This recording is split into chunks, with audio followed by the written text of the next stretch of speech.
नमस्ते, handful mindful में आपका स्वागत है। आज की इस वीडियो में मैं आपको कुछ ऐसे फूड आइटम्स के नाम बताने वाली हूँ जो आपको प्रेगनेंसी में खाने से या तो कम्प्लीटली अवॉइड करने चाहिए या फिर मॉडरेशन में खाना चाहिए, यानी कि लिमिटेड क्वांटिटी में खाना चाहिए। ये लिस्ट मैंने खुद के पर्सनल एक्सपीरियंस से, गूगल रिसोर्सेज से और अपने डॉक्टर से बात करने के बाद आपके लिए समराइज़ करी है। इसको एज अ जनरल नॉलेज ही ट्रीट कीजिए, जनरल पर्पस के लिए। बाकी जो भी आपको डाउट्स आप अपने डॉक्टर से क्लियर कीजिए। तो यहाँ मैं डिस्क्लेमर देना चाहूँगी कि मैं कोई मेडिकल प्रोफेशनल या न्यूट्रिशनिस्ट नहीं हूँ। मैं सिर्फ एक जनरल अवेयरनेस के लिए आपको ये इन्फॉर्मेशन प्रोवाइड कर रही हूँ। तो चलिए सबसे पहले देखते हैं कि किन फूड्स को आपको प्रेगनेंसी में अवॉइड करना चाहिए।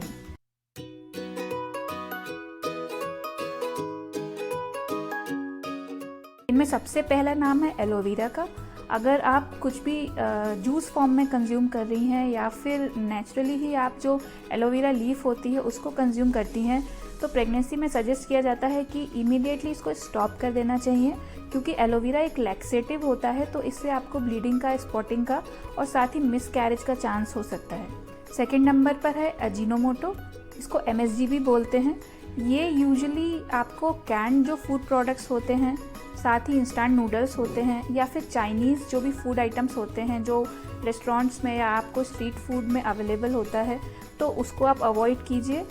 इसके अलावा ये टेस्ट एनहांसर्स में भी होते हैं। तो अगर आप मार्केट से कुछ इंस्टेंट नूडल्स खरीद रही हैं या फिर कुछ टेस्ट मसाला खरीद रही हैं, टेस्ट एनहांसर खरीद रही हैं, तो वो सब का जो इंग्रेडिएंट्स है वो ज़रूर चेक कीजिए कि उसमें MSG या अजीनोमोटो का यूज़ तो नहीं किया गया है, क्योंकि ये जो है बच्चे के ब्रेन डेवलपमेंट को हैम्पर कर सकता है। प्रॉपर ब्रेन डेवलपमेंट में ये अफेक्ट डाल सकता है।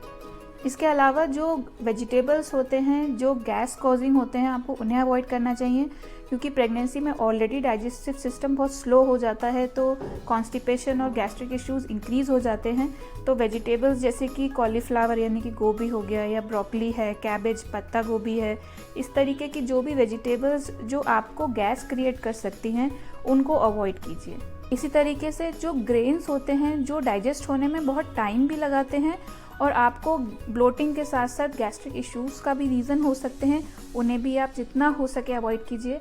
तो इसमें मैंने रखा है जैसे कि छोले, राजमा, इस तरीके के जो हेवी ग्रेन्स रहते हैं जो डाइजेस्ट होने में भी टाइम लगाते हैं नॉर्मली भी, और जो गैस क्रिएट करते हैं, तो इनको आप अगर अवॉइड करेंगे तो आपको कॉन्स्टिपेशन और ब्लोटिंग का प्रॉब्लम जो है प्रेगनेंसी के टाइम पे काफ़ी कम होगा। फिर सजेस्ट किया जाता है कि ओवर फर्मेंटेड फूड्स जो होते हैं या फिर रॉ स्प्राउट्स जो होते हैं उन्हें कंज्यूम नहीं करना चाहिए। उसका रीज़न यही होता है कि अगर वो बहुत ज़्यादा फर्मेंटेड हो गए हैं या फिर स्प्राउट्स जो हैं कई दिन तक के रखे हुए हैं, तो उसमें भी बैक्टीरियल ग्रोथ होने का चांसेस हो सकता है, जिससे आपको इन्फेक्शन होने का चांस हो सकता है।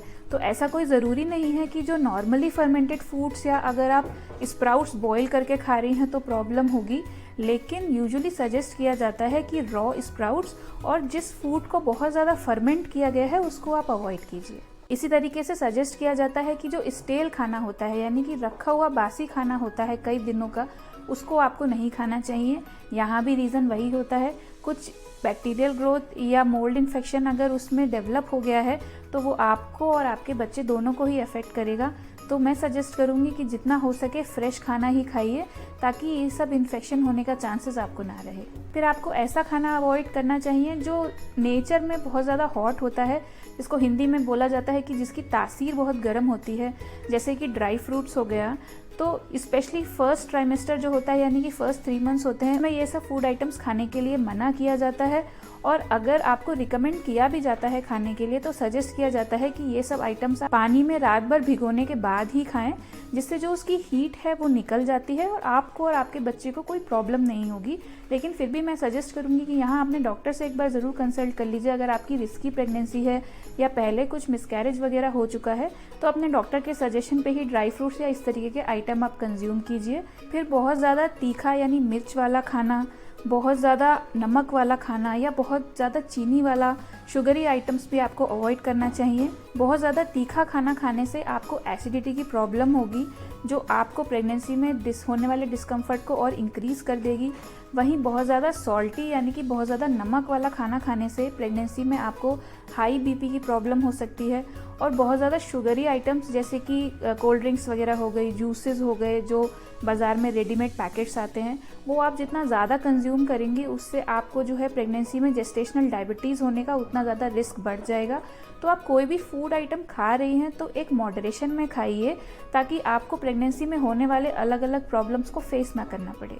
फिर जो भी रिफाइंड फ्लोर यानी कि मैदा से बने हुए आइटम होते हैं उनको मैं सजेस्ट करूँगी कि डेफिनेटली अवॉइड कीजिए, जैसे कि केक्स हो गया, बाकी बेकरी आइटम्स हुए, ब्रेड है, सैंडविचेस हैं।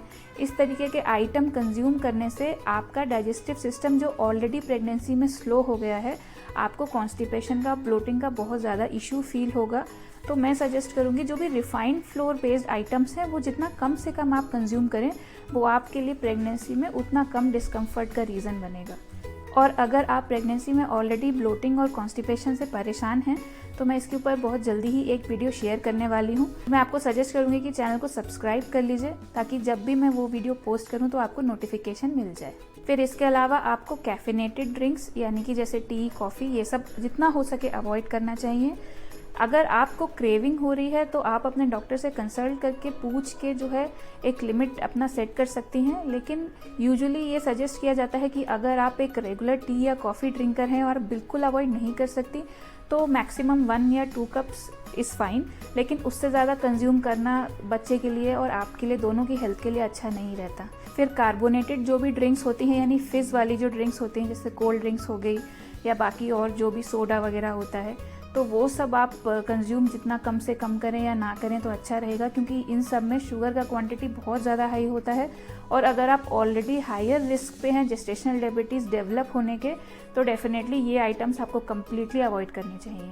इसके अलावा जो हाईली प्रोसेस्ड फूड आइटम्स होते हैं जैसे कि बिस्किट्स है, नमकीन है, चिप्स है, ये सब अवॉइड कीजिए। इसमें ऑयल, फैट और बाकी हाई शुगर और सॉल्ट कंटेंट के साथ साथ प्रेजर्वेटिव्स भी रहते हैं, जो मेरे हिसाब से आप जितना अवॉइड करेंगे उतना बेटर रहेगा। फिर जो अनपास्चराइज्ड मिल्क होता है और बिना बॉयल किया हुआ मिल्क होता है उसको मत कंज्यूम कीजिए। वहाँ भी रीज़न वही होता है कि उसका सोर्स क्या है मिल्क का, उसमें किस तरीके का बैक्टीरियल इन्फेक्शन हो सकता है या आपको किस तरीके से इफ़ेक्ट कर सकता है, उसके बारे में जानकारी नहीं रहती है। तो कभी भी आप मिल्क अगर ले रही हैं, कंज्यूम कर रही हैं, तो उसको बॉयल करके ही लीजिए और कोशिश कीजिए कि पास्चराइज्ड मिल्क का ही आप कंजम्पशन करें। इसी वजह से जो है रोड साइड फूड जो होता है, चाट आइटम्स होते हैं, वो सब खाने के लिए मना किया जाता है, क्योंकि वो एक तो अनहाइजीनिक होते हैं, उनकी हाइजीन के बारे में कुछ नहीं कहा जा सकता। उसके अलावा उसमें बहुत ज़्यादा सॉल्ट कंटेंट रहता है, एम्प्टी कैलोरीज रहती हैं, जो सिवाय आपका वज़न बढ़ाने के और एक टेस्ट देने के कुछ हेल्दी आपको और आपके बच्चे को कोई बेनिफिट नहीं पहुँचाते हैं। फिर प्रेगनेंसी में बोला जाता है कि रॉ पपाया नहीं खाना चाहिए, यानी कि कच्चा पपीता नहीं खाना चाहिए, क्योंकि उससे जो कॉन्ट्रैक्शंस होते हैं आपकी यूट्रिन वॉल के, वो इंक्रीज़ हो सकते हैं या वो स्टार्ट हो सकते हैं, जिससे मिसकैरेज का या ब्लीडिंग का प्रॉब्लम हो सकता है।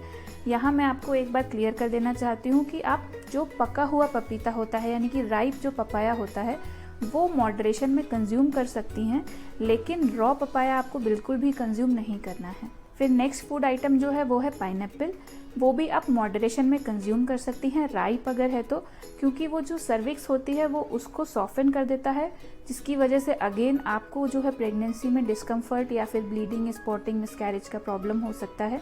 तो मेरे डॉक्टर ने सजेस्ट किया था कि आप राइप पाइनएप्पल खा सकते हैं डेली एक छोटा बाउल, लेकिन बहुत ज़्यादा क्वांटिटी में आपको कंज्यूम नहीं करना है। सिमिलर रीजंस की वजह से ग्रेप्स यानी कि अंगूर को भी खाने से मना किया जाता है, क्योंकि बॉडी हीट को इंक्रीज़ कर देता है। लेकिन यहाँ ये सब मैं आपको बता देना चाहती हूँ कि आप ये सब फूड आइटम्स मॉडरेशन में खा सकते हैं, यानी लिमिटेड क्वांटिटी में खा सकते हैं। अगर आप बहुत ज़्यादा क्वांटिटी में खा रही हैं या दिन रात सिर्फ ग्रेप्स या पाइनएप्पल या फिर रॉ पपाया का कंजम्पशन कर रही हैं, तब प्रॉब्लम डेफिनेटली आपको हो सकता है फेस करनी पड़े। तो आप कोई भी फूड आइटम खा रही हैं उसको मॉडरेशन में खाइए और अपने डॉक्टर से कंसल्ट करके खाइए। इसके अलावा बैंगन यानी कि ब्रिंजल को भी खाने से मना किया जाता है, क्योंकि ये भी बॉडी हीट को इंक्रीज़ कर देता है। तो आप अगर मॉडरेशन में खा रही हैं तो ओके है, लेकिन बहुत ज़्यादा क्वांटिटी में आपको कंज्यूम नहीं करना है। ये तो बात हो गई उन फूड आइटम्स की जो आपको या तो कम्प्लीटली अवॉइड करने चाहिए या मॉडरेशन में खाने चाहिए। अब बात करते हैं कुछ ऐसे फूड आइटम्स की या खाने के बारे में जो प्रेगनेंसी में आपको खाने चाहिए और आपकी बॉडी के लिए बेटर रहेंगे, जिससे आपका डाइजेस्टिव सिस्टम भी अच्छा रहेगा और आपको कॉन्स्टिपेशन और ब्लोटिंग जैसे इश्यूज़ को टैकल करने में भी थोड़ा ईजी रहेगा। तो इसमें सबसे पहला सजेशन है मेरा कि होम कुक्ड मील आप खाइए, यानी कि घर पे बना हुआ खाना खाइए। जितना हो सके उतना घर पे ही आपको जो भी आइटम बना के खाने का मन है वो खाइए। उससे हाइजीन का भी इशू नहीं रहता है और आप जो भी उसमें ऐड कर रहे हो आपको पता रहता है कि क्या क्वांटिटी क्या आइटम उसमें जा रहा है बनाने में, तो आप कॉन्फिडेंट होकर कुछ भी खा सकती हैं। फिर दूसरा सजेशन है मेरा कि ईजिली डाइजेस्टिबल फूड खाइए। ऐसा खाना खाइए जो आसानी से पच जाए, ताकि आपको प्रेगनेंसी में होने वाले कॉन्स्टिपेशन और गैस्ट्रिक इश्यूज़ को फेस ना करना पड़े या कम से कम करना पड़े। तो जैसे वेजिटेबल्स होते हैं, जैसे लौकी हो गई, तोरई हो गई, या दाल होती है, दाल में भी मूंग दाल आप प्रेफर कीजिए। तो ये सब फूड आइटम्स ईजिली डाइजेस्ट हो जाते हैं, गैस नहीं क्रिएट करते, तो आपको डिस्कम्फर्ट भी कम रहेगा। इसके अलावा जो भी सीजनल फ्रूट्स हैं वो खाइए आप। जो भी सीज़न में है उसके हिसाब से अगर आप खाएंगी तो आपकी बॉडी को डेफिनेटली वो सूट करेगा, इजीली डाइजेस्ट होगा, न्यूट्रिएंट्स भी बॉडी अच्छे से एब्जॉर्ब कर पाएगी। साथ ही जो ग्रेन्स भी हैं, आप अलग अलग ग्रेन्स ट्राई कीजिए। सिर्फ गेहूँ यानी कि रोटी या चावल के ऊपर ही अपने आप को रेस्ट्रिक्ट मत कीजिए। राइस में भी अलग अलग वेराइटीज़ आती हैं, ब्राउन राइस रहता है, रेड राइस रहता है। इसी तरीके से ग्रेन्स में भी मिलेट्स को इंक्लूड कीजिए।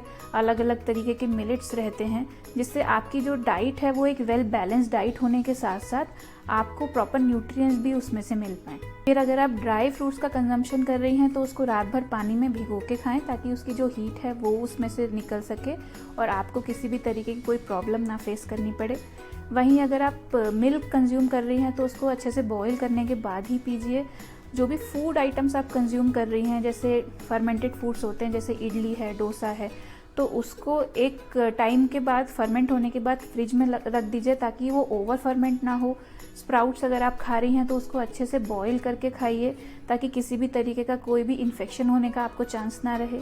इसके साथ ही आप अपनी डाइट में बटर मिल्क, सूप और कोकोनट वाटर को इंक्लूड कीजिए, ताकि आपको डाइजेशन इशू भी ना रहे और आपकी बॉडी जो है वेल हाइड्रेटेड भी रहे। अगर आपको जूस पीने की इच्छा है तो मैं सजेस्ट करूँगी कि घर पे ही फ्रेश जूस बनाइए या स्मूदी बनाइए, ताकि फ्रेशनेस के साथ साथ उसकी क्वालिटी आप मेंटेन कर सकें। इसके अलावा अगर आप स्वीट्स के लिए क्रेव कर रही हैं, यानी आपको मीठा खाने की इच्छा हो रही है, तो मैं सजेस्ट करूँगी कि घर पे ही बना हुआ कोई आइटम आप कंज्यूम कीजिए, या फिर शहद, हनी, गुलकंद, डेट्स यानी कि खजूर, जैगरी यानी कि गुड़, इस टाइप के ऑल्टरनेटिव आइटम्स आप अपने लिए सिलेक्ट कर सकती हैं, जो आपकी शुगर वैल्यूज़ को भी सडनली इंक्रीज़ नहीं करेगा और आपकी जो स्वीट की क्रेविंग होगी उसको भी सेटिस्फाई कर देगा।